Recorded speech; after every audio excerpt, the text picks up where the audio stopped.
In the last module, we talked about strengths. These are your behaviors that you've learned as a way to be successful.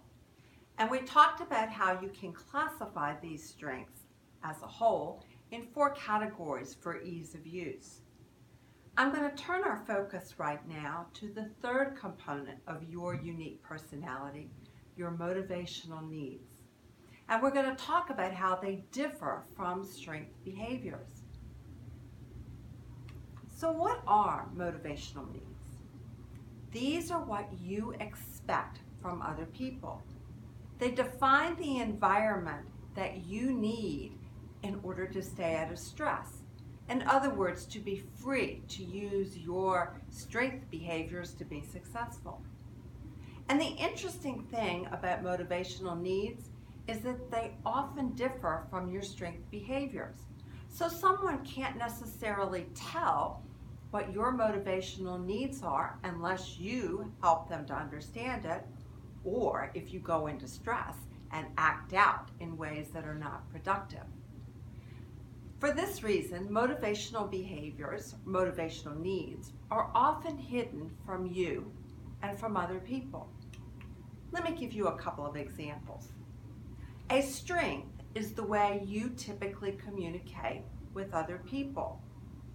On the other hand, how you expect other people to communicate with you is what we call a motivational need. I once had a woman on my team, let's call her Norma. She communicated with us in a very straightforward, direct, matter-of-fact manner.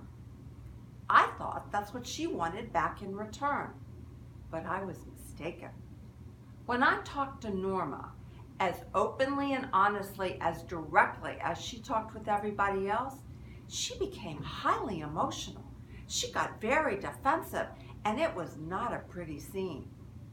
We debriefed the situation and figured out that what she really needed was that I be more diplomatic when I'm talking with her, that I be a little more soft-spoken and a little more indirect. But I would not have known that by watching Norma's behavior. Another example is pace of action. Your teammates, for example, might observe you as the Energizer Bunny. You're always going, really working at a very fast clip.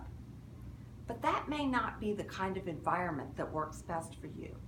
You may thrive in an environment that doesn't have a whole lot of deadlines and that has a more relaxed atmosphere.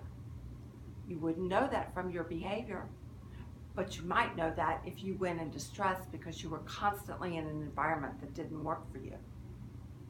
If you have employees working for you, you may direct employees in one way and yet expect your boss to direct you in an entirely different way.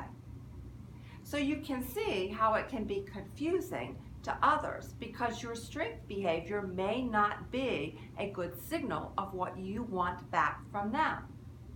So what can you do with this knowledge about yourself? Well, you can actually craft the environment that will work for you, the one that will keep you out of stress. You can talk to your boss, for example, about the way that's going to work best in directing you and providing guidance to you.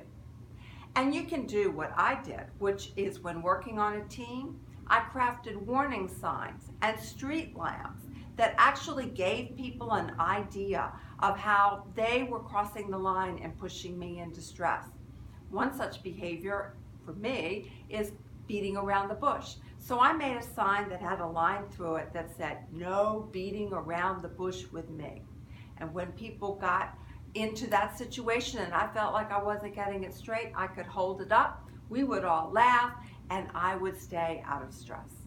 So here's a couple of examples of how you can communicate with others what your particular motivational needs are. Now that we know what motivational needs are and how you can use them, the next trick is figuring out what they are for you. And that's what we're going to cover in the next module.